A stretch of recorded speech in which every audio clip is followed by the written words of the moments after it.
टिया की आंखों में अब एक नई चमक थी। दर्द और आंसुओं के बीच कहीं न कहीं एक जिद और गुस्से का भाव साफ झलक रहा था। उसकी रगों में अब खून तेजी से दौड़ने लगा था। उसने एक गहरी सांस लेकर बोली, मैं लड़ूंगी और मैं उसे हर हाल में खत्म करूंगी। क्या आप मुझे अपना स्टूडेंट बनाएंगे बॉस? जिस पर नैन्सी ने उसकी आंखों में एक नई ताकत और आत्मविश्वास को देखा और सहलाते हुए कहा, अगर तुम्हारे अंदर ये करने का जुनून होगा तो मैं जरूर बनाऊंगी, और मेरा नाम नैन्सी है, बॉस नहीं। इसलिए मुझे नैन्सी कहकर ही बुलाओ। जिस पर टिया ने जल्दी से सल्यूट करते हुए कहा, आज से आप मेरी बॉस हैं और आज से आपको मैं बॉस ही बुलाऊंगी। Thank you so much boss, और अपना स्टूडेंट बनाने के लिए। जिस पर नैन्सी ने कहा, अभी बनाया नहीं है, पहले तो मैं। इसके आगे वह कुछ बोलती कि टिया ने जल्दी से कहा, आप मुझे जरूर बनाएंगे, मैं अपनी जी जान लगा दूंगी बॉस। यह सुनकर नैन्सी के चेहरे पर एक बड़ी सी मुस्कान आ गई थी। Present time. नैन्सी टिया को संभाल रही थी। वह काफी देर तक रोती रही। तभी अचानक से उसने रोना एकदम से बंद कर दिया था। यह देखकर नैन्सी ने उसकी तरफ देखा और उसके सर को उठाया तो वह बेहोश हो चुकी थी। यह देखकर उसने जल्दी से अपने रुमाल से उसके कंधे को कसकर बांध दिया और उसे गोद में उठा लिया और जल्दी से कार में ले जाकर लिटा दिया और कार को वहां से वापस से फार्म हाउस की तरफ मोड़ दिया। और जब वह फार्म हाउस पर पहुंची तो वहां पर सभी लोग उसका आने का ही बड़ा ही बेसब्री से वेट कर रहे थे। जैसे ही उसकी कार वहां पर रुकी, चेयरमैन सर जल्दी से भागते हुए नैन्सी की तरफ आए। तभी नैन्सी ने जल्दी से बॉडीगार्ड्स को टिया को बाहर निकालने का इशारा किया और उसे जल्दी से अंदर की तरफ ले जाया गया। टिया के खून में रंगा देखकर चेयरमैन सर ने नैन्सी से पूछा, इसे क्या हुआ है? ये ठीक तो है? जिस पर नैन्सी ने चलते हुए ही कहा, हाँ वह ठीक है, उससे ज़्यादा चोट नहीं आई है। जिस पर चेयरमैन सर ने जल्दी से उसके आगे आकर खड़े हो गए और उन्होंने उसे ऊपर से नीचे देखते हुए कहा, पहले मुझे तुम बताओ कि तुम बिल्कुल ठीक हो ना? मैं तो परेशान हो गया था यह सब जानकर। जिस पर नैन्सी ने कहा, मैं बिल्कुल ठीक हूँ अंकल, लेकिन टिया को ही चोट आई है और उसका खून भी काफ़ी ज़्यादा बह चुका है, इसलिए हमें जल्दी से डॉक्टर को बुलाना चाहिए। जिस पर चेयरमैन सर ने जल्दी से अपना सिर हाँ में हिला दिया। वहीं नैन्सी भी जल्दी से वहां से अंदर की तरफ जाने लगी थी। तभी उसकी नज़र दरवाजे पर खड़े हुए नताशा और कनिष्क पर पड़ी, जो कि नैन्सी को घूर कर देख रहे थे। लेकिन उन्हें देखकर नैन्सी बुरी तरीके से चिढ़ गई थी और वह गुस्से से अंदर की तरफ बढ़ गई थी। वहीं थोड़ी देर बाद डॉक्टर रूम से बाहर आए और उन्होंने कहा, घाव ज़्यादा गहरा नहीं है, बस हल्के से छूकर निकला है, इसलिए एक हफ्ते में घाव पूरी तरीके से ठीक हो जाएगा। और बस ज़्यादा खून बह गया है, इसीलिए उसे अभी थोड़ी सी वीकनेस होगी, इसीलिए उसे रेस्ट करना होगा। अभी इंजेक्शन लगा दिया है जिससे उन्हें शाम तक होश आ जाएगा। जिस पर नैन्सी ने अपना सिर हाँ में हिला दिया। वहीं डॉक्टर वहाँ से चले गए। वहीं चेयरमैन सर ने उसके कंधे पर हाथ रखते हुए कहा, ज़्यादा फिक्र मत करो, सब कुछ सही हो जाएगा। जिस पर नैन्सी ने अपना सिर हाँ में हिलाते हुए कहा, हाँ, और परेशान करने के लिए सॉरी। आप आप घर जाइए, माँ अकेली हैं। वैसे भी मुझे शाम को होने वाली मीटिंग की सारी तैयारी करनी है। जिस पर चेयरमैन सर ने माहौल को हल्का करने के लिए कहा, अरे माँ को मेरी क्या ज़रूरत, वो तो आजकल मुझसे ज़्यादा तुम्हारी फिक्र करती हैं। अगर मैं घर चला जब भी जाऊँ तो पूछेंगे कि नैन्सी कहाँ है, कैसी है, आप उसे अकेले छोड़ आए, मेरी बेटी को आते ही काम दे दिया है, अभी भी उन्होंने गुस्से से भेजा है मुझे, और अब तुम चाह रही हो कि मैं वापस जाऊँ। जिस पर नैन्सी ने उन्हें घूरते हुए कहा, अंकल, हमने कहा ना, आप घर जाइए और आराम करिए, मतलब आराम करिए, बस, और कुछ भी नहीं, और माँ से मैं बात कर लूँगी। जिस पर चेयरमैन सर ने हंसते हुए कहा, अच्छा बाबा, ठीक है ठीक है, बिल्कुल मायरा की तरह ही डांटती हो जैसे कि मैं बच्चा हूँ।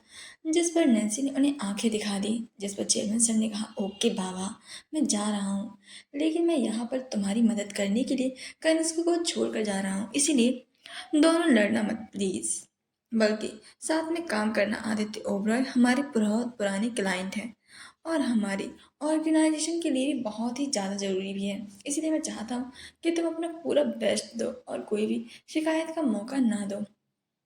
आदित्य का नाम सुनकर नैन्सी के दिमाग में अचानक से आदित्य का चेहरा याद आ गया था, जिस वजह से उसने खोए हुए कहा, जिस पर चेयरमैन सर ने कहा, क्या हुआ, खोई खोई सी नजर आ रही हो। जिस पर नैन्सी ने जल्दी से हड़बड़ाते हुए कहा, नहीं अंकल, ऐसी कोई बात नहीं है। आप बस यहाँ से जाइए और आराम करिए और माँ की क्वालिटी टाइम स्पेंड करिए और चिंता मत कीजिए, मैं बेस्ट दूंगी अपना। जिस पर चेयरमैन सर ने उसके सर को थपथपाते हुए कहा, मुझे तुम पर पूरा यकीन है। तभी वहां पर एक रूम से अपने हाथों में फाइल लिए हुए कनिष्क आया और जब उसने चेयरमैन सर को नैन्सी के सर को थपथपाते हुए देखा तो उसके हाथ फाइल पर मजबूत हो गए थे और वह गुस्से के साथ वहां से चला गया था। वहीं चेयरमैन सर भी वहां से चले गए थे। वहीं नैन्सी टिया के रूम में आ गई थी और जाकर टिया के बगल में बैठ गई और उसे देखने लगी। फिर उसके सर पर हाथ फेरकर थोड़ी देर से वहां से चली गई। फिर नैन्सी उस कमरे में दाखिल हुई जहां पर मीटिंग की सारी तैयारी चल रही थी। उसकी उपस्थिति ने कमरे के माहौल को और भी ज्यादा गंभीर बना दिया था। सभी लोग जो पहले कनिष्क के साथ बैठ कर तैयारियों में लगे हुए थे उसे देखते ही जल्दी से सभी लोग नैन्सी से बातें करने लगे थे और सारी चीजों के बारे में डिस्कस करने लगे थे। साथ ही सभी खड़े भी हो गए थे मानो नैन्सी की मौजूदगी ने हर किसी को सतर्क कर दिया था। लेकिन कनिष्क जो नैन्सी से गहरी नफरत करता था अपनी कुर्सी पर निश्चिंत बैठा हो रहा बिना किसी प्रतिक्रिया दे।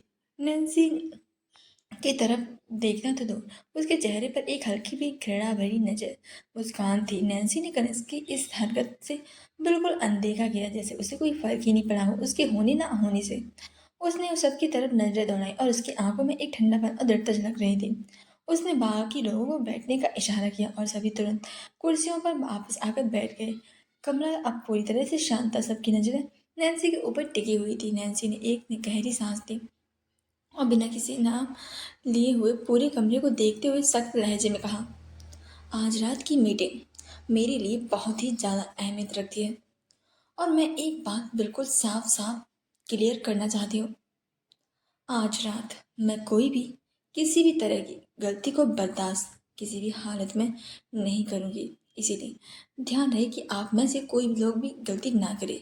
उसकी आवाज़ में ठहराव था और उसकी नज़रें एक एक व्यक्ति पर टिक रही थी मानो वह उनकी क्षमता और प्रतिबद्धता को परख रही हो। अगर किसी एक ने वजह से मेरी मीटिंग में कोई भी चूक हुई, उसकी आवाज़ अब और ठंडी हो गई थी, तो मैं ये सुनिश्चित कर दूंगी कि उसकी जिंदगी का सबसे बड़ा पश्चाताप यही होगा। कमरे में सन्नाटा छा गया। हर एक शख्स नैन्सी के इस अल्टीमेट को गंभीरता से ले रहा था। नैन्सी की बातों से साफ था कि कोई भी गलती हो तो सब गए। कनिष्क अब भी अपनी कुर्सी पर बैठा था और नैन्सी को देख रहा था, लेकिन नैन्सी पर उसकी नफरत भरी नजरों का कोई असर नहीं हुआ था। नैन्सी ने उसकी तरफ एक बार भी नहीं सीधे नहीं देखा था, जिससे उसे इंसल्टिंग फील हो रहा था। वहीं नैन्सी ने आगे कहा, आई होप आप सभी लोग काफ़ी ज़्यादा समझदार हैं और मेरी बात को बहुत ही अच्छी तरीके से समझ भी गए होंगे, क्योंकि मुझे कोई गलती नहीं चाहिए। याद रहे, मैं किसी को माफ़ करने वालों में से नहीं हूँ। यह आप सब सुबह ही देख चुके हैं। सुबह की बात याद आते ही सभी के माथे पर पसीने की बड़ी बड़ी सी बूंदें आ गई थी। सभी को पता था कि उनकी नई क्वीन कितनी ज़्यादा डेंजरस और बेरहम थी।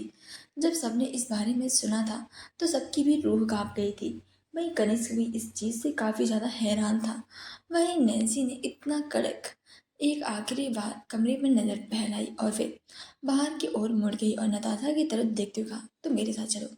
जिस पर नताशा ने एक गहरी सांस ली और उसके पीछे चलती। वहीं नैन्सी की बातों पर सबका चेहरे पर साफ दिख रहा था। वह सभी लोग कनिष्क की तरफ देखते हुए बोले, हमारा प्रपोजल सही तो है ना वाइस चेयरमैन?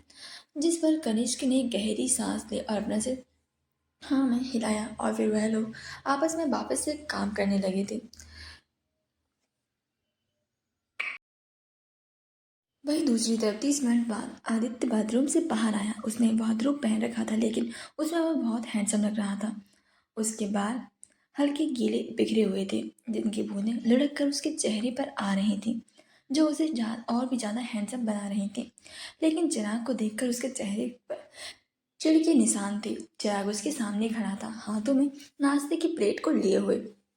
आदित्य की नजरें एक बार फिर से ठंडी हो गई थी, मानो उसकी उपस्थिति उसे परेशान कर रही हो। चिराग उसकी चुप्पी को महसूस करते हुए थोड़ा असहज हो गया, लेकिन फिर भी हिम्मत जुटाकर बोला, बॉस, सुबह से आपने कुछ भी नहीं खाया है। अगर आप कुछ नहीं खाएंगे तो आप मीटिंग अटेंड कैसे करेंगे? इसीलिए कुछ कृपया कुछ खा लीजिए। आपको इसकी बहुत ही ज़्यादा ज़रूरत है। चिराग को उम्मीद थी कि आदित्य गुस्से में कुछ कहेगा, लेकिन इस बार आदित्य ने ना तो बहस की और ना ही कोई प्रतिक्रिया दी।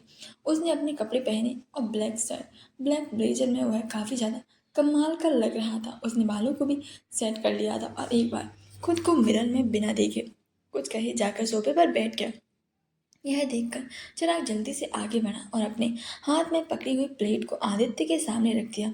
कुछ पल तक चिराग वहीं खड़ा रहा, लेकिन आदित्य ने उसे अपनी ठंडी नजरों से घूर कर देखा। उसकी घूरती हुई नजरें किसी को भी विचलित कर सकती थी। चिराग ने घबराते हुए तुरंत कदम पीछे खींचे और बिना एक और शब्द बोले वहां से चला गया।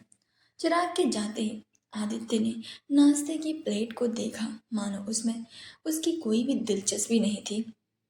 कुछ देर तक वह बस उसे देखता रहा, जैसे उसे खाने का कोई मन ही ना हो। फिर उसने ठंडे लहजे के साथ प्लेट को नज़रअंदाज किया और सीधे अपने लैपटॉप के पास जाकर बैठ गया। उसने धीरे से कपबोर्ड को छुआ और तुरंत अपने काम में डूब गया, जैसे कि कुछ भी हुआ ही ना हो। उसकी आंखों में एक ठंडी सी नीरसता थी जो उसके हर भाव भाव को झलक रही थी। काम के दौरान उसने एक बार भी नाश्ते की तरफ नहीं देखा था, मानो उसे भूख का कोई एहसास ही ना हो।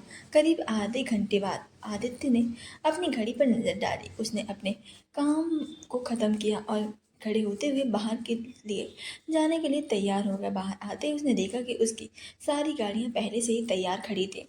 जैसे ही आदित्य बाहर आया, चिराग भी जल्दी जल्दी उसके पीछे पीछे चलने लगा था, पर आदित्य ने उसकी उपस्थिति को पूरी तरीके से जैसे नज़रअंदाज ही कर दिया था, जैसे वह वहाँ से है ही नहीं। बिना किसी शब्द के आदित्य ने सभी गाड़ियों को तेजी से वहां पर निकल गई थी। रात का वक्त था। एक सुनसान और बेहद आलीशान गोदाम के अंदर बाहर लंबी कतार में काले एसयूवी कार रुकी, जिनके अंदर से आदित्य की बॉडीगार्ड भारी बंदूकों के साथ तैयार खड़े थे। दोनों माफिया साम्राज्यों के बीच ड्रग डील होने वाली थी और माहौल में एक खौफनाक सन्नाटा पसरा हुआ था। गोदाम के भीतर बड़े बड़े क्रेट्स जिसमें बेशकीमती ड्रग्स भरे हुए थे, सावधानी पूर्वक रखे हुए थे। हरे रंग की लाइट्सों से पूरा गोदाम नहाया हुआ था, जो माहौल को और भी ज्यादा रहस्यमय बना रहा था। आदित्य अपने बेशकीमती काले सूट में धीमे मगर ठोस कदमों से अंदर दाखिल हुआ। उसकी आंखों में वही जानी पहचानी आग थी जो उसके सामने किसी को भी झुकने पर मजबूर कर देती थी। पीछे उसके 8 बॉडीगार्ड्स कतार में चल रहे थे, साथ ही चिराग भी। सभी अपनी अपनी जगह पर पूरी तरह से मुस्तैद थे। वहां पर पहले से ही कनिष्क और नताशा, कुछ शेयर होल्डर्स, उनके स्वागत में खड़े हुए थे। आदित्य को देखते ही कनिष्क ने मजबूती से अपना हाथ बढ़ाते हुए सीरियस टोन में कहा, वेलकम मिस्टर आदित्य। मेरा नाम कनिष्क सिंह शेखावत है, यहाँ के पूर्व चेयरमैन अनिरुद्ध शेखावत का बड़ा बेटा। आज की डेट हमारे साथ में ही दी गई है। आई होप आपको कोई प्रॉब्लम नहीं होगी आने में। उनकी बात को आदित्य ने उससे हाथ मिलाया और चेहरे पर एक अभी भी सिर थे, लेकिन उसकी भौहें यह सुनकर थोड़ी सी सिकुड़ गई थी। लेकिन उसने अपना सिर हाँ में हिला दिया और वह लोग अंदर आ गए। सभी लोग मीटिंग रूम की तरफ एक साथ बढ़ गए। जब वह लोग उस रूम में पहुंचे तो वह काफ़ी बड़ा रूम था। उसके दोनों साइड बड़े बड़े ब्लैक कलर की लग्जीरियस सोफे पड़े हुए थे और उनके बीच में एक बड़ा सा काफ़ी लग्जीरियस कांच का बना हुआ टेबल था, जिनके अगल बगल कुछ बड़े बड़े ब्लैक एलिमेंट से बने हुए बॉक्स रखे हुए थे। वहीं आदित्य जाकर वहां पर पड़े हुए एक सोफे की तरफ बढ़ गया और उस पर जाकर बैठ गया। उसके पीछे चिराग और उसके सभी बॉडीगार्ड भी खड़े हो गए थे। वहीं कनिष्क भी एक सोफे पर जाकर बैठ गया था। थोड़ी देर में ही कुछ लोग वहां पर वाइन और कॉफी ले आए थे। कनिष्क ने दो बड़ी चमचमाते कांच के गिलासों में वाइन डाली और गहरे लाल रंग की वाइन की खुशबू ने पूरे कमरे में एक खास माहौल बना दिया। एक वाइन का गिलास आदित्य की ओर बढ़ाते हुए हल्की मुस्कान के साथ कहा, लीजिए मिस्टर आदित्य, दुनिया की सबसे बेहतरीन वाइन का लुत्फ उठाइए। आदित्य ने गिलास हाथ में तो लिया, लेकिन उससे पीने की बजाय उस गिलास को धीरे धीरे घुमाना शुरू कर दिया था। वाइन के गहरे लाल रंग की तरलता उसके गिलास में लहराने लगी थी। उसकी आंखों में कुछ अजीब सी ही गहरी सोच आ गई थी। कनिष्क ने आदित्य की यह हरकत देखी और एक नजर नजारता पर डाली, जो कि पास ही खड़ी थी। कनिष्क ने उसे इशारा किया और फिर आदित्य की और मुस्कुराते हुए बोला, हमारी नई चेयरमैन थोड़ी देर में ही यहाँ पर आते होंगे। तब तक आप इस वाइन का मजा लीजिए। ये रोमनीज कैंटी दुनिया की सबसे महंगी और बेशकीमती वाइन है। इसे फ्रांस के बर्गन क्षेत्र में खास अंदाज में बनाया जाता है। इसकी खासियत यह है कि यह बहुत ही सीमित मात्रा में बनाई जाती है और इसके अनोखे स्वाद का कोई मुकाबला नहीं है। आदित्य ने कनिष्क की बात को ध्यान से सुनी, लेकिन उसकी आंखों में ठहराव था। उसने अब भी वाइन को होठों तक ही लगाया था, बस उसकी गहरी खुशबू को महसूस करते हुए उसकी हल्की मुस्कान के साथ कनिष्क की बातों को अनसुना कर दिया। यह देखकर कनिष्क को नैन्सी पर काफ़ी ज़्यादा गुस्सा आ रहा था। अगर उसकी वजह से आदित्य के डील को कैंसिल कर देता है तो वह आज उसे बिल्कुल भी नहीं छोड़ने वाला था। उसकी मुस्कान धीरे धीरे फीकी पड़ने लगी थी। उसने हल्की सी खांसी के साथ माहौल को हल्का करने की कोशिश की और बोला, मिस्टर आदित्य, मुझे यकीन है कि हमारी नई चेयरमैन से मिलकर आपको बहुत खुशी होगी। यह सुनकर चिराग ने सीरियस होकर कहा, मिस्टर कनिष्क, शायद आपको पता नहीं है, लेकिन मेरे बॉस को वक्त बर्बाद करने वाले लोग बिल्कुल भी नहीं पसंद। जिस पर कनिष्क ने काफ़ी ज़्यादा सीरियस होकर कहा, I am really sorry mister Chirag, बस 2 मिनट, हम अभी उन्हें बुला कर लाते हैं। और वह जल्दी से बाहर की जो गुस्से से बाहर निकला। वहीं उसके जाने के बाद आदित्य ने चिराग को देखते हुए कहा, तुमने मुझे बताया क्यों नहीं थी कि यहाँ की चेयरमैन बदल चुकी है। जिस पर चिराग ने कहा, बॉस, मैं बताना चाहता था लेकिन वक्त ही नहीं मिला, और आप भी तो बॉस बात ही नहीं करना चाहते थे। यह सुनकर आदित्य के चेहरे पर थोड़े गुस्से के निशान आ गए थे और उसने अपनी एक अंगुली को अपने माथे पर रख लिया था। वहीं दूसरे रूम में अंदर नैन्सी अपने दिल की धड़कनों को कंट्रोल करने की कोशिश कर रही थी। वह अब उसी रूम में बड़ी मुश्किल से तैयार करके उसका ही वेट कर रही थी, लेकिन लास्ट मोमेंट में उसके हाथ पैर जैसे ठंडे पड़ने लगे थे और उसे डर लगने लगा था। आज तक उसने बड़ी बड़ी इंटरनेशनल और कई ज़्यादा खतरनाक लोगों के साथ डील की थी, लेकिन उसके चेहरे पर भी कभी भी डर या फिर शिकन का नामो निशान भी नहीं था, बल्कि सबके सामने ही उसके प्रेजेंस से कांप जाता था। लेकिन पहली बार उसके हाथ पैर आदित्य के सामने जाने से कांप रहे थे। जैसे ही आदित्य के आने की खबरें नैन्सी को तक पहुंची, उसका दिल तेजी से धड़कने लगा था। जिससे आदित्य अंदर आता वह जल्दी से वहां से निकल गई थी। वह कुछ पल के लिए घबरा गई थी और सोचने लगी कि वह कैसे खुद को आदित्य के सामने संभालेगी। आदित्य से मिलने का ख्याल उसके अंदर हलचल पैदा कर रहा था, लेकिन फिर उसने गहरी सांस ली और खुद को शांत करने की कोशिश की। तभी टिया ने जल्दी से अंदर की ओर आते हुए कहा, बॉस, सब लोग आपका वेट कर रहे हैं। मिस्टर आदित्य भी रूम में आ चुके हैं, प्लीज़ आप जल्दी से चलिए। आपको अच्छे से पता है ना, उन्हें टाइम वेस्ट करने वाले लोग बिल्कुल भी नहीं पसंद है, इसीलिए वह गुस्से में यहाँ से चले जाएं। इसीलिए प्लीज़ जल्दी से चलिए। ऊपर से वो कनिष्क भी आपको गुस्से से काला पड़ रहा है, कहीं वो गुस्से में काला बिल्ला ना बन जाए। जिससे पहले चलिए बॉस। उसके मुंह से बिल्ला सुनकर एक पल के लिए नैन्सी के चेहरे पर हंसी आ गई थी और फिर उसने खुद को शांत भी कर लिया था और खुद को दिलासा देते हुए कहा, तुम कर सकती हो, तुम कर सकती हो नैन्सी, बिल्ला ही तो है, लेकिन अभी वो टाइम नहीं आया है। फिर उसने गहरी सांस ली और अपनी ड्रेस चेंज कर ली थी। वह सुबह बाले अक्षर रेड सूट में ड्रेस में थी, जिसके ऊपर उसने ब्लैक कलर का लॉन्ग कोट डाला हुआ था। सर पर ब्लैक वूल कैप और ब्लैक मास्क लगाए हुए उसने ब्लैक घुटनों तक बूट्स पहने हुए थे। चेहरे पर ब्लैक मास्क लगाया हुआ था और अपनी आंखों पर ब्लैक कलर के शेड चढ़ा दिए थे, जिससे उसकी हल्की असहजता छिपी रह सके। अपने लुक को अंतिम रूप देते हुए नैन्सी ने आत्मविश्वास से भर गई थी। बड़ी शान से उसने अपने कमरे से बाहर निकली और जैसे ही रूम से बाहर आई तो सामने कनिष्क था। उसने गुस्से से नैन्सी को देखकर कहा, तुम क्या पागल हो क्या? क्योंकि ऑर्गेनाइजर संभालने वाली तुम्हारे अंदर कोई बात नजर नहीं आ रही है। लेकिन वहीं उसे देखकर नैन्सी चिढ़ गई थी, लेकिन वहीं अभी वह उसके मुंह लगने की मूड में बिल्कुल भी नहीं थी, जिसे वह पूरी तरीके से इग्नोर करते हुए वहां से मीटिंग रूम की तरफ बढ़ गई थी। वही कनिष्क को अपने गुस्से का घूंट पीकर रह सकता था। वहीं नैन्सी के भीतर ही भीतर अभी भी खुद को शांत रखने की पूरी कोशिश कर रही थी। जब नैन्सी मीटिंग रूम में पहुंची तो सभी की नजरें उसी के ऊपर टिक गई थी। वह एक मजबूत और खतरनाक माफिया थी और हर एक कदम उसकी पर्सनैलिटी और पावरफुल को जाहिर करता था, जिससे उसकी शानदार ड्रेसिंग से लेकर उसकी ताकत का एहसास होता था। रूम में कदम रखते ही उसकी सीट से पीछे छुपी काली आंखें सीधी आदित्य पर टिकी हुई थी। वहीं आदित्य को छोड़कर कमरे में मौजूद सभी लोग उसके सामने खड़े हो गए थे। नैन्सी सोफे के सामने आई और एक नज़र सब पर डाली और फिर आदित्य की तरफ देखी, जो अभी भी अपनी जगह पर शांति से बैठा हुआ था। उसने अपनी ठंडी नजर नैन्सी पर एक पल के लिए डाली और फिर बिना किसी भाव के साथ वाइन पर अपनी नजरें गड़ा ली, जैसे उसकी उपस्थिति का कोई असर ही ना हो। नैन्सी ने एक गहरी सांस लेते हुए माहौल को समझा और उसने आदित्य से नजरें मिलाई और मुस्कुराकर कहा, गुड इवनिंग मिस्टर आदित्य। उसकी आवाज़ में वॉइस चेंजर था, जिससे आदित्य उसकी आवाज़ को पहचान नहीं सकता था। वहीं उसकी आवाज़ में वॉइस चेंजर को देखकर कनिष्क की आंखें छोटी हो गई थी। उसे समझ नहीं आ रहा था कि आखिरकार कि नैन्सी आखिर करना क्या चाहती है। वही नैन्सी जाकर सोफे पर बैठ गई थी। उसकी आवाज़ में कॉन्फिडेंस था, लेकिन उसकी आंखों में एक छिपी हुई बेचैनी साफ झलक रही थी। नैन्सी को ये एहसास हो गया था कि कनिष्क उसकी हर हलचल पर नजर रखे हुए था, जिससे नैन्सी को थोड़ी खींच महसूस हुई, लेकिन उसने अपनी भावनाओं को काबू में रखा। उसने आदित्य को और एक नज़र डाली, उसके चेहरे को ध्यान से देखा। इस एक साल में आदित्य में बहुत कुछ बदल गया था। वह पहले से काफ़ी ज़्यादा गंभीर और ठंडा लग रहा था। उसके चेहरे पर थकान साफ झलक रही थी, मानो पिछले कुछ महीनों से उसकी ऊर्जा को पूरी तरीके से खत्म कर दिया हो। नैन्सी यह सब देखकर थोड़ी सी चिंता हो गई थी।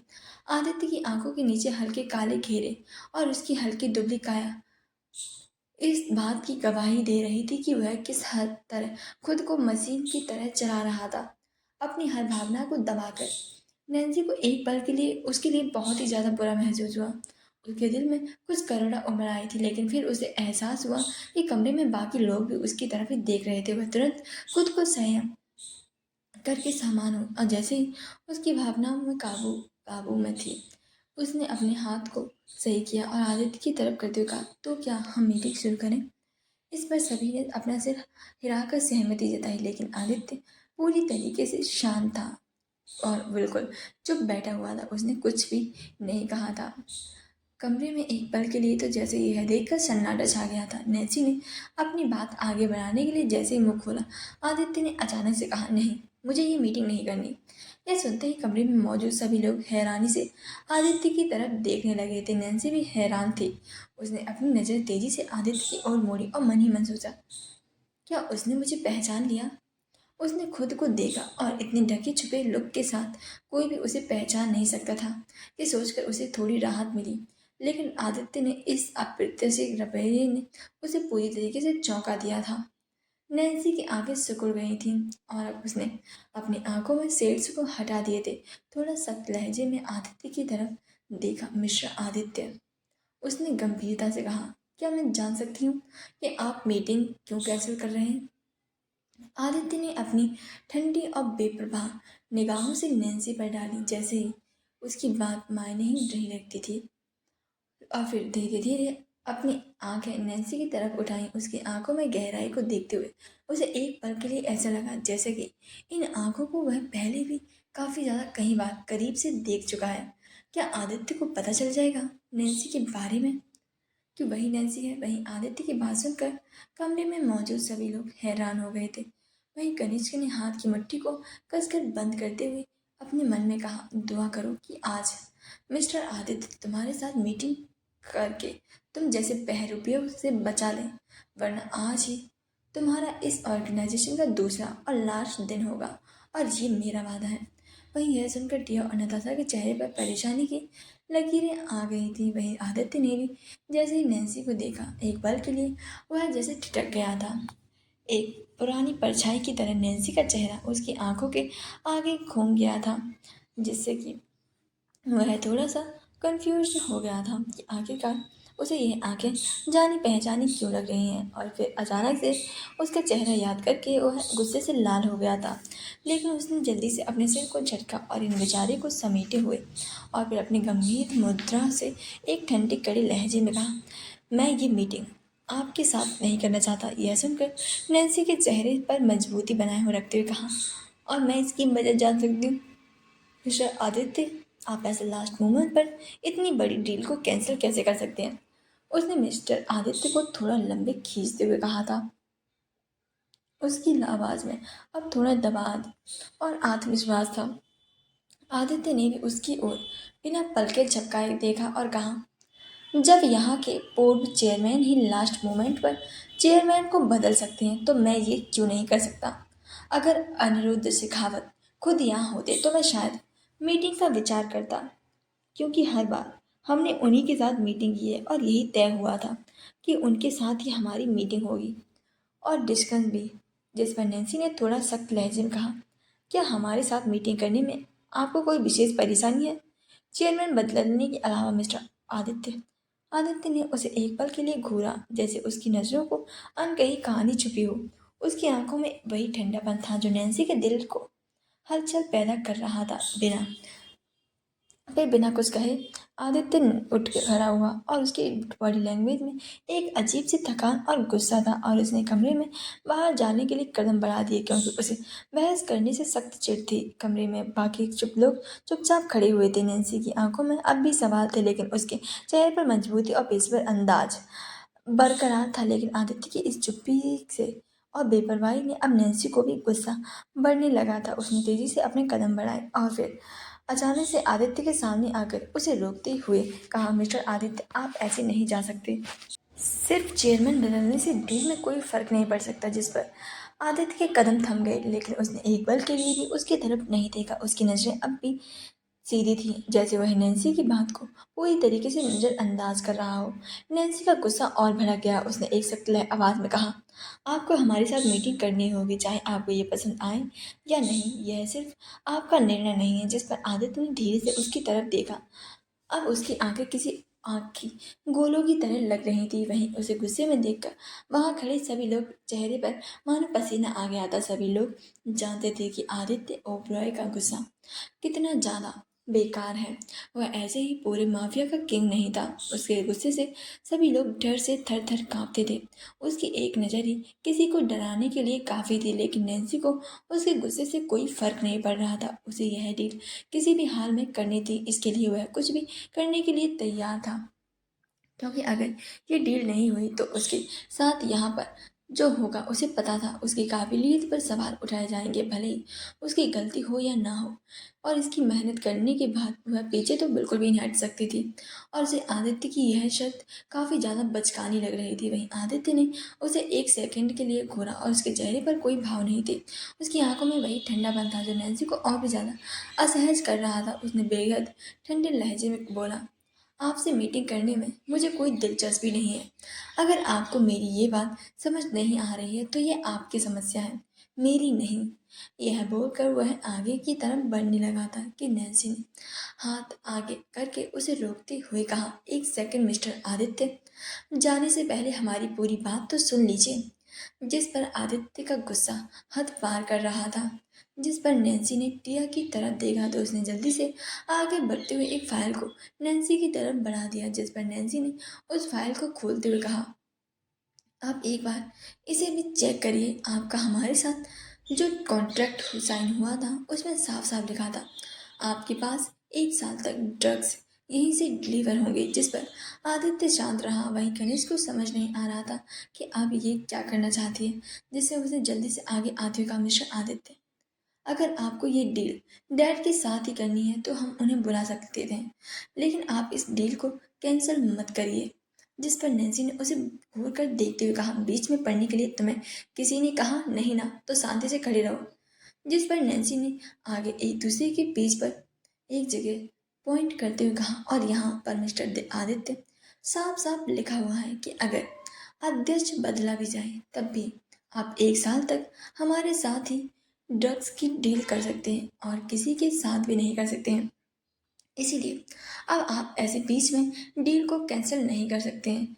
इसके अलावा आपके पास कोई और प्रॉब्लम हो तो वो भी बता सकते हैं। यह बात सुनकर आदित्य ने उस जगह देखा तो सब में।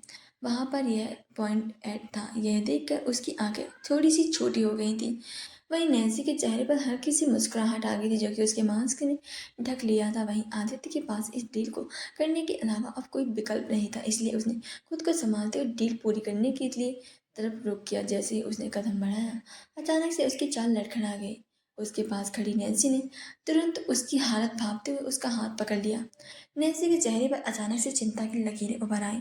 आदित्य की यह हालत देखकर चिराग भी तुरंत मदद के लिए आगे बढ़ा, लेकिन आदित्य ने एक सख्त इशारे से उसे रोक दिया और नैन्सी का हाथ एक सेकंड में ही एक झटके से एकदम से उसके दूर कर दिया, जिससे कि अचानक से नैन्सी भी डिस्बैलेंस होकर गिरने वाली थी।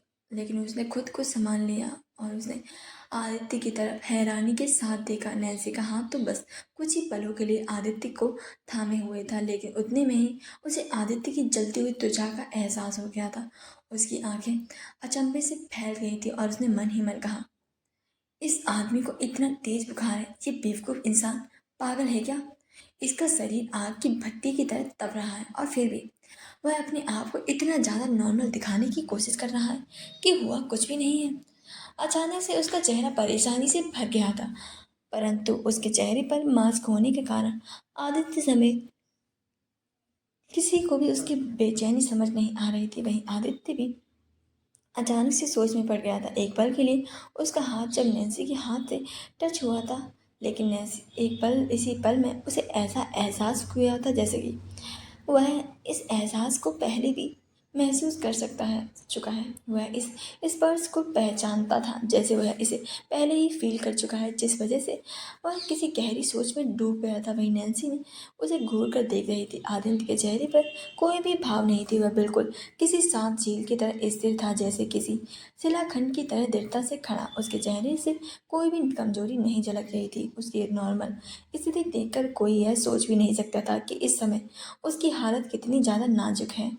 नैन्सी की निगाहें अब भी आदित्य पर ही टिकी हुई थी, जैसे वह उसके इस बहादुर लेकिन जोखिम भरे कदम पर दुनिया में पड़ गई हो। उसने मन ही मन सोचा, कितना अजीब है ये आदमी। इतना तेज बुखार होते हुए भी इसने किसी को भी इतनी इसकी भनक नहीं लगने दी। क्या ये सच में अपने शरीर की परवाह नहीं करता, या फिर किसी और जिद की आग में जल रहा है क्या?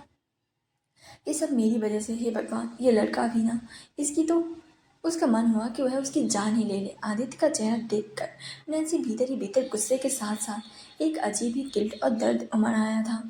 उसे भीतर से बेहद बुरा लगने लगा था। इतने तेज बुखार में ये मीटिंग करने में आया है। अगर ये जरा सा भी अपनी तबीयत का ख्याल रखता तो आराम से कह सकता था, मीटिंग को टाला जा सकता था। ये सोचते हुए ही उसका खून खौल उठा और वह अपने गुस्से को नियंत्रित नहीं कर पाई। वह तेजी से आदित्य के सामने आकर खड़ी हो गई और उसे ऐसी निगाहों से घूरने लगी जैसे वह आग आंखों ही आंखों से आग बरसा रही हो। उसके इस तरह से देखने से सभी लोग हैरानी से उसे देखने लगे थे। आदित्य भी उसकी सवालिया निगाहों से देखने लगा था। तभी नैन्सी ने अपने चेहरे से मास्क को हटा दिया। उसके चेहरे को देखते आदित्य की आंखें एकदम से बड़ी बड़ी हो गई थी और वह अवाक उसे देख रहा था। पूरे कमरे में मानो जैसे सन्नाटा सा छा गया था। सबके चेहरों पर आश्चर्य था। वहीं कनिष्क को समझ नहीं आ रहा था कि आखिरकार ये लड़की क्या करना चाहती है। वहीं सामने अपनी लेडी बॉस को देखकर चिराग भी हक्का बक्का रह गया था। सभी का उसका तो मुंह खुला का खुला रह गया था। वह हैरानी से अपनी आंखों को बड़ी बड़ी करके नैन्सी को देख रहा था, लेकिन नैन्सी ने सभी को पूरी तरीके से अंदाज कर दिया था और उसने गुस्से से एक कदम आगे बढ़ाया और उसने आदित्य के सामने सोफे पर अपना एक पैर रखा और उसकी कॉलर को पकड़ लिया और आदित्य को कॉलर से कसकर अपनी ओर खींचा। इतनी करीब आ गई थी कि उसकी बर्फ जैसी सख्त निगाहें आदित्य की आत्मा को चीरने लगी थी। आदित्य का चेहरा डर से सफ़ेद पड़ गया था। उसकी आवाज़ गहरी, धीमी लेकिन सर्द जैसी आवाज़ में थी, जैसे मौत का फरमान सुना रही हो। हर शब्द पर जोर देते हुए आदित्य की आंखों में उसने घूरते हुए कहा, you bastard, are you mad? क्या तुम मरना चाहते हो या तुम्हें अपनी जान की परवाह नहीं है? जो इतना तेज बुखार होने के बाद भी काम करने आ गए, तुम्हारी जान की कोई कीमत नहीं है क्या? अगर मरने का इतना ही शौक है तो तुम्हारे ऊपर भूत सवार है तो बता दो, मैं अभी के अभी तुम्हारा ये काम कर देती हूँ। उसकी बात को सुनकर अचानक से आदित्य सहम गया था। लेकिन अगर जिंदा रहना चाहते हो तो खुद पर थोड़ा सा रहम करो। इंसान हो, भगवान नहीं जो ऐसे रोबोट बने हुए फिर रहे हो। या फिर तुम इस बात को भूल गए हो कि तुम मेरे हो, तुम्हारे ऊपर मेरा हक है। तुम्हारी जान मेरी जान है और तुम मेरी जान को ही नुकसान पहुंचा रहे हो, यूं खतरे में डाल रहे हो। तुम्हारी इतनी हिम्मत, अब या तो इस बेवकूफ़ी से बाहर निकलो, वरना मैं तुम्हारे साथ क्या क्या कर सकती हूँ तुम सोच भी नहीं सकते। अचानक से उसके मुंह में इतनी बड़ी धमकी सुनकर सभी लोग अचानक से शॉक रह गए थे, हैरानी से सभी के मुंह खुले रह गए थे। वही नैन्सी की तरफ देखने लगे थे। वहीं आदित्य, जिसका चेहरा पीला पड़ गया था, अचानक से उसका चेहरा नैन्सी को देखते हुए गुस्से से काला पड़ गया था और उसने गुस्से के साथ नैन्सी के हाथ को अपने कॉलर से हटा दिया और उसे खुद से दूर झटकते हुए गुस्से के साथ बोला, हु आर यू? तुम होती कौन हो मुझे धमकी देने वाली? और किस हक से तुम मुझे यह सब कुछ बोल रही हो? तो अच्छे से कमेंट करना चाहिए, समझ में आया? जैसे ही आदित्य की बात नैन्सी के कानों में पड़ी, उसके चेहरे का रंग उड़ गया था, उसके होंठ सूखने लगे थे और उसका पूरा शरीर डर से मारे कांपने लगा था। वह जैसे जैसे अचानक से किसी शेरनी से सहमी हुई भीगी बिल्ली बन गई थी। उसे समझ नहीं आ रहा था कि आदित्य के सामने वह क्या बोले। उसने घबराहट में अपना सिर झुका लिया था और बुदबुदाते हुए कुछ कहने ही वाली थी, लेकिन शब्द जैसे उसके होठों तक ही ठिठक गए थे। आखिर वह उसके दर्द का क्या ही जवाब दे। तभी वह अचानक से किसी ने उसके हाथ को कसकर पकड़ा और हल्की सी चुटकी काट ली। दर्द के मारे उसके मुंह से आह की आवाज निकली और वह झटके से अपने होश में लौट आई थी। उसने तेजी से अपना चेहरा घुमाकर पीछे देखा तो गुस्से में बोली, व्हाट द हेल? लेकिन जैसे ही उसने देखा, वहां पर टिया खड़ी थी, जिसकी आंखें थोड़ी शर्मिंदगी और डर के साथ झुकी हुई थी। नैन्सी को समझ आया कि कुछ तो गड़बड़ है, लेकिन अगले ही पल उसे एहसास हुआ कि कमरे में मौजूद सभी लोग उसे अजीब नजरों से ही देख रहे हैं। इन सब में आदित्य भी था, जो कि नैन्सी को अपनी गंभीर डरावनी अंदाज में घूर रहा था। नैन्सी का दिल तेजी से धड़कने लगा। उसे लगा जैसे वह खुद की ही कल्पना में खो गई थी, उसके सामने खुद को मूर्ख बना रही थी। उसने घबराते हुए अपने कपड़ों को और बालों को चेक किया तो उसने एक चैन की सांस ली। अभी तक उसने अपने आप को रिमूव नहीं किया था। वह बोलते हुए उसने मन ही मन में खुद को संभालते हुए कहा, थैंक गॉड सब कुछ सही है, मैं अभी कोई गलती नहीं कर सकती। एक साल पहले आदित्य के लिए ही दूर गई थी और फिर इतनी जल्दी हार मानने का सवाल ही नहीं उठता, ना ही सच बोलने का अभी टाइम नहीं आया है। यह बोलते हुए उसने खुद को नॉर्मल किया और फिर अपना गला साफ करते हुए जाकर सोफे पर बैठ गई। उसने गहरी सांस ली और खुद को शांत किया और फिर ठान लिया कि अब कोई नाटक नहीं। फिर उसने सीरियस होकर आदित्य की तरफ देखा। उसे आदित्य पर काफ़ी ज़्यादा गुस्सा तो आ रहा था, लेकिन उसे अपने आप को शांत किया और फिर उसने एक बॉडीगार्ड की तरफ इशारा किया, जिस पर वह एक बड़े से बॉक्स को खोलने लगा। सबकी आंखें उस पर ही टिकी हुई थी। उसके इशारे मिलते बॉक्स को खोला गया और उसके अंदर से काफ़ी बेशकीमती महंगे ड्रग्स, खतरनाक ड्रग्स लगे हुए थे। उन्हें देखते ही चिराग ने अपने आए हुए एक ड्रग्स स्पेशलिस्ट को उन ड्रग्स को चेक करने के लिए इशारा किया, जिस पर वह स्पेशलिस्ट आगे बढ़ा और उसके अंदर रखा हुआ ड्रग्स को चेक करने लगा, जिस पर कनिष्क ने आगे बढ़कर नैन्सी को फाइल देना चाहा, लेकिन नैन्सी ने अपने हाथ से नाम लेने का इशारा किया तो कनिष्क ने गुस्से से अपने मन में कहा, ये लड़की क्या जानती नहीं है? बहुत ही ज़्यादा ओवर कॉन्फिडेंस इंसान को बर्बाद कर देता है। लेकिन फिर भी यह ओवर कॉन्फिडेंस दिखा रही है। इसे अंदाजा है कि इसके इस रवैये में वापस से मिस्टर आदित्य नाराज हो सकते हैं और इसे ड्रग्स की कुछ समझ भी है या नहीं इसकी। लेकिन फिर उसने गहरी सांस लेकर कहा, खैर मुझे क्या, अगर खुद ही इस बेवकूफ़ को अपने पैर पर कुल्हाड़ी मारनी है तो मारे, खुद ही गड्ढे में कूदना है तो कूद जाए, मैं खुद ही इसे धक्का दे दूंगा। ऐसे बेवकूफ़ इंसान के लिए मुझे परेशान होने की कोई ज़रूरत नहीं है। तभी नैन्सी ने उस ड्रग्स स्पेशलिस्ट के हाथों में पकड़े हुए ड्रग को देखते हुए कहा, ड्रग हेरोइन दुनिया में इंसानों द्वारा सबसे खतरनाक और पसंद किया जाने वाला ड्रग्स है। ये ड्रग्स अत्यधिक नशे और आनंद का अनुभव कराने वाला होता है, लेकिन इसका असर बहुत ही घातक है। हेरोइन का बार बार सेवन करने से उसकी लत बहुत ज़्यादा जल्दी लग जाती है, जिससे शरीर और मस्तिष्क पर गहरी दुष्प्रभाव पड़ते हैं। यह सांस लेने की प्रतिक्रिया को धीमी कर देता है और ओवरडोज लेने से इंसान की मौत तक हो सकती है। यह इतनी ज़्यादा खतरनाक ड्रग्स है, लेकिन सारी बात जानते हुए भी इंसान इसे पसंद करते हैं और इनके ड्रग्स एडिक्ट हो जाते हैं। यह सुनकर कनिष्क की आंखें बड़ी बड़ी हो गई थी। उसके साथ साथ नताशा भी हैरान थी। उन्होंने एक दूसरे को देखा, इससे ड्रग्स की इतनी जानकारी कैसे है, क्योंकि उन्होंने भी पहली बार ड्रग डील की थी। बल्कि वो लोग तो फाइल पढ़कर जाने थे कि ड्रग कौन सा है, जबकि नैन्सी बस उनके पैकेज को देखकर ही बता रही थी कि ये ड्रग है कौन से। वहीं आदित्य तो उसकी बात को ध्यान से सुन रहा था और उसने अपने स्प्लैश लिस्ट की तरफ इशारा किया तो उसने भी अपना सिर हाँ में हिलाते हुए कहा, हाँ मिस क्वीन की बातें बिल्कुल सही हैं और ड्रग ये बिल्कुल भी सही है। यह सुनकर आदित्य ने अपना सिर हाँ में हिला दिया और फिर दूसरे बॉक्स को खोला गया। उसके अंदर भी ड्रग्स को बाहर निकाला गया, जिस पर नैन्सी ने उसका भी सही सही जवाब दिया। हर ड्रग के बारे में उसे बहुत ही अच्छी ज़्यादा नॉलेज थी। आखिर वह ऐसे ही तो माफिया की इतनी बड़ी डॉन थी।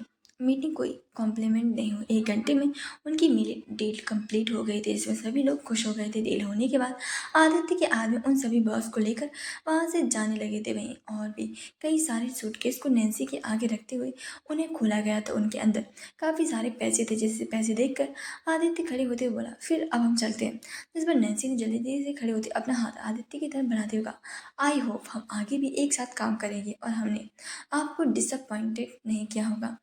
आदित्य ने नैन्सी की ओर एक पल के देखता रहा और उसकी आंखों में एक अजीब सी बेचैनी झलकती है, लेकिन वह बिना उसके अपने हाथ मिलाए वहां से चला गया था, रूम से बाहर चला गया था। नैन्सी को आदित्य इस चीज़ की उम्मीद थी कि आदित्य उसके हाथ मिलाएगा, लेकिन जब उसने बिना हाथ मिलाए ऐसे निकल जाना चुना तो उसके भीतर भी गुस्से की लहर उठने लगी थी और उसने गुस्से के साथ अपने मन में कहा, एटीट्यूड की दुकान है। आखिर किस चीज़ का एटीट्यूड है? इतना एटीट्यूड तो शिल्पा शेट्टी को इस उम्र में सुंदर होने पर भी नहीं होगा जितना इस महाशय को अपने आप में है।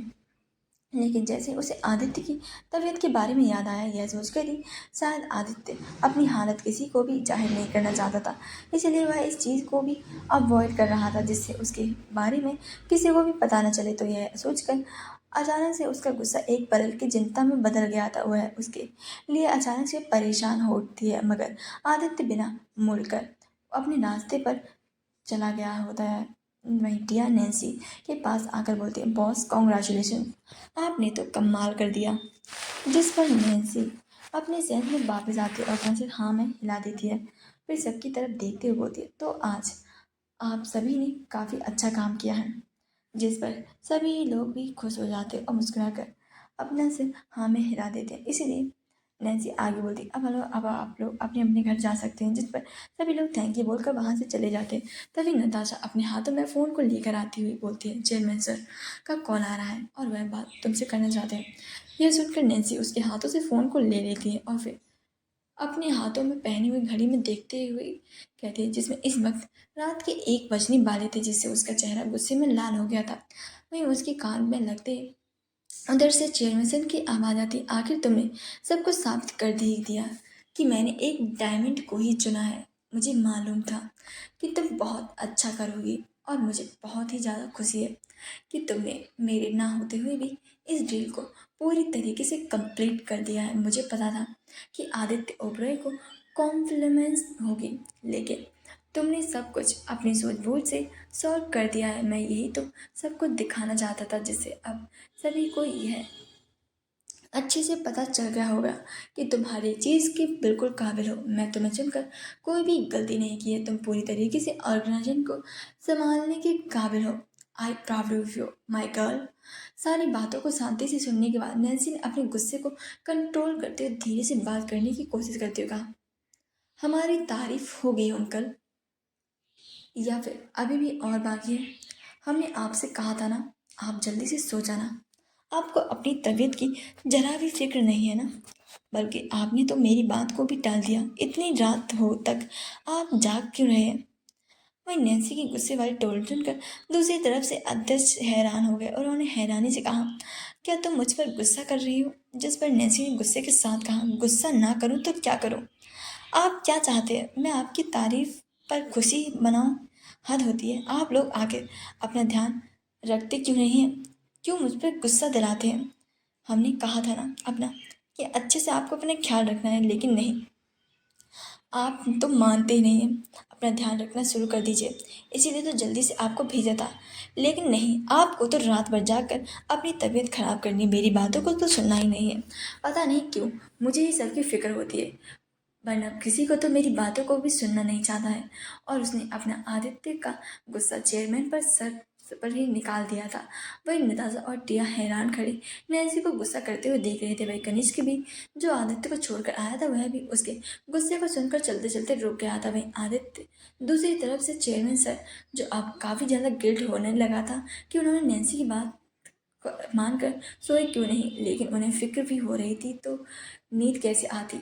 और अब नैन्सी का गुस्सा उन्हें झेलना पड़ रहा था। वही Nancy non stop chairman sir पर अपनी काफ़ी ज़्यादा गुस्सा कर रही थी, जिस पर उधर से चेयरमैन सर ने जल्दी से उसे रोकते हुए कहा, अरे अरे अरे झांसी की रानी, शांत हो जाओ। चेन्नई एक्सप्रेस, मान लिया, आई एम रियली सॉरी, मेरी गलती है। हाँ, मुझे माफ़ कर दो प्लीज़, इसमें मेरी गलती है, हमें तुम्हारी बात सुन लेनी चाहिए थी। आई एम रियली सॉरी, लेकिन क्या हुआ है इतना गुस्सा, और मेरे अलावा और कौन है तुम्हारी बात नहीं सुनना चाहता। वही नैसे, जो कि गुस्से से और फूटने वाली थी, जैसे उसने यह सुना वैसे ही वह अपने सेंस में वापस आई, और सारी चीज़ों को सोचकर उसका मन हुआ कि वह अपना सिर दीवार में दे मारे। आखिर वह इतनी स्टूपिड कैसे हो सकती है, किसी और का गुस्सा चेयरमैन सर पर निकाल रही है। जिसे उसने अपने आप को शांत करते हुए कहा, मैं अंकल, ऐसा कुछ नहीं है, आप बस जाकर शांति से सो जाइए, और खबरदार जो और जागे तो मेरे से बुरा कोई और नहीं होगा, इसीलिए जल्दी से जाइए। 10 मिनट के अंदर अंदर आप लोग सो जाने चाहिए। Good night uncle, sweet dreams. और कोई भी बहाना नहीं चाहिए, कोई चेंजिंग नहीं, बस जाकर बस सो जाइए।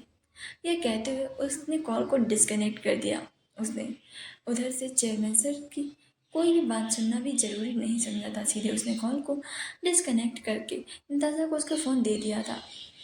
वहीं दूसरी तरफ चेयरमैन सर सोफे पर बैठे हुए थे और अपने हाथ में पकड़े हुए सेल फोन कर हैरानी से देख रहे थे। फिर अचानक से उन्होंने हंसते हुए कहा, बिल्कुल मायरा जैसी है, वो भी ऐसे ही मुझे डांटती थी, और ये भी।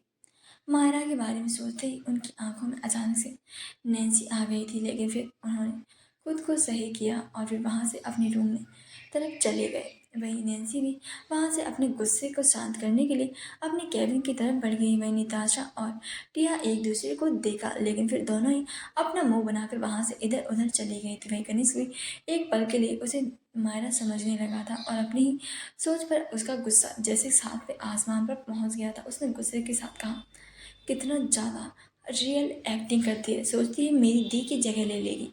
भूल जाओ, तुम्हारी औकात उसकी जूती जितना भी नहीं है। जब देखो तब ड्रामा। ए भगवान, इस लड़की को माफिया में लेकर ही गए। इसे तो किसी फिल्म इंडस्ट्री में होना चाहिए था, सच में ऑस्कर अवार्ड मिलता इसकी एक्टिंग पर भी। इतना सो कॉल्ड ड्रामा देखकर तो एक नंबर की ड्रामा क्वीन लगती है। फिर वह कुछ सोचकर वहां से चला गया था। वहीं दूसरी तरफ आदित्य तेजी से अपनी कार में जाकर बैठ गया था। वह भारी सांस लेते हुए अपनी सीट को पीछे सर सहारे टिका दिया था, और फिर अपने एक हाथ को अपनी आंखों पर रखकर बंद कर लिया था।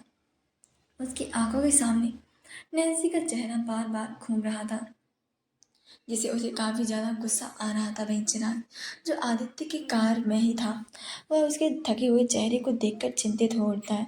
उसे साफ साफ दिखाई दे रहा था कि आदित्य की तबीयत बिल्कुल भी सही नहीं है। इसलिए उसने हिम्मत करके धीमे स्वर में कहा, सर, मुझे ऐसा क्यों लग रहा है कि आपकी तबीयत ठीक नहीं है। शायद हमें इस बार हॉस्पिटल जाकर चेक करवा लेना चाहिए, लेकिन मुझे ये सब कुछ सही नहीं लग रहा है, कहीं आपकी कंडीशन और भी ज़्यादा सीरियस ना हो। और हमें लगता है कि मुझे आपकी फैमिली को भी इसके बारे में बता देना चाहिए, क्योंकि उनके कई सारे कॉल्स आ चुके हैं और मैं बड़ी मुश्किल से उन्हें झूठ बोला है। लेकिन वह लोग आपसे बातें करना चाहते हैं। अगर उन्हें पता चला कि आपकी तबीयत सही नहीं है तो वह लोग क्या करेंगे, यह आप भी जानते हैं। लेकिन आदित्य उसकी बात पर कोई जवाब नहीं देता, बस खामोशी बैठा हुआ था। यह देखकर चिराग थोड़ी हिचकिचाहट के साथ फिर से कहा, सर, आप सुन रहे हैं ना। यह देखकर चिराग वापस से पूछने वाला था कि अभी तभी आदित्य अचानक से गुस्से में चिल्लाते हुए बोला, यू जस्ट शट अप, मुझे सुनाई दे रहा है, और मैंने तुमसे कहा मुझे हॉस्पिटल जाना है, नहीं ना, तो फिर अपना काम करो, ज़्यादा अब मुंह बंद करो। अब तुमने अगर एक और शब्द कहा तो अब कार से बाहर होंगे। आदित्य का ये रूप रूप देख कर चिराग सहम जाता है, उसका चेहरा शैद हो गया था। वहीं वह डर से थर-थर काँपने लगा था। आगे आदित्य का गुस्सा इतना ज़्यादा खतरनाक जो था। फिर वह जल्दी से सामने की तरफ देखने लगता है, लेकिन अंदर ही अंदर उसे आदित्य की सेहत की बहुत ही ज़्यादा चिंता खाई जा रही थी। फिर भी वह जानता था कि आदित्य कभी भी हॉस्पिटल जाने के लिए नहीं मानेगा। लगभग आधे घंटे बाद सभी लोग होटल आते हैं। आदित्य अपनी कार से उतरकर सीधे अपनी टेबल की ओर बढ़ता है। चिराग भी उसके पीछे पीछे आ रहा था। आदित्य को सोचकर रुक जाता है और वह उसकी तरफ गुस्से से देखते हुए बोलता है, अगर अब तुम मेरे रूम में बिना मेरी परमिशन के आए ना, तो अपना रिजिग्नेशन लेटर मेरे डेस्क पर लाकर रख देना। जिस पर चिराग डर और परेशानी से बोलता है, बॉस वो हॉस्पिटल ना सही डिनर तो कर लीजिए ना। जिस पर आदित्य ने गुस्से से कहा, मैंने कहा ना मुझे नहीं करना, और अब मेरे कमरे में आकर मुझे डिस्टर्ब करने के बारे में सोचना भी मत। यह बोलकर वह गुस्से से अपने स्वीट में चला गया और गुस्से से दरवाज़ा बंद कर लिया था। वहीं उसकी बात सुनकर चिराग बेचारा परेशान हो गया था। उसकी तो जैसे कोई बात सुनना ही नहीं चाहता था। वह बेचारा बेफालतू में ही आदित्य के लिए काफ़ी ज़्यादा परेशान हो रहा था। लेकिन वही आदित्य ने चिराग बंद कर दिया, लेकिन कमरे में कदम रखते ही मानो उसकी सारी ताकत ने उसे छोड़ दिया हो। उसका शरीर अब जवाब देने लगा था। वह इंसान ही था, ना कि रोबोट। उसकी बॉडी को भी एनर्जी की ज़रूरत होती थी, लेकिन आदित्य तो जैसे खुद को मारना चाहता था। वह धीरे धीरे बेड की ओर कदम बढ़ा रहा था और बेड के पास पहुंचते ही जैसे अचानक से उसकी आंखों के सामने अंधेरा छा गया। वह बेहोशी की हालत में सीधा बेड पर मुंह के बल गिर पड़ता है। वहीं कमरे के बाहर खड़ा चिराग आदित्य की हालत के बारे में सोचते हुए बेचैन महसूस कर रहा था। उसे अंदाजा था कि आदित्य ने अपने कमरे में से अब आराम कर रहा होगा, पर आदित्य के हाल के गुस्से और कमजोर का हालत देखकर चिराग के मन में अजीब सा डर भसा दिया था। क्या होगा अब आदित्य का? वैसे किस किस का दिल चकनाचूर हुआ है आज के पार्ट को देखकर? देखिए, मेरी गलती बिल्कुल भी नहीं है, तो प्लीज़ कमेंट में ज़रूर बताना। Thank you so much. और हाँ, सब्सक्राइब जरूर करना।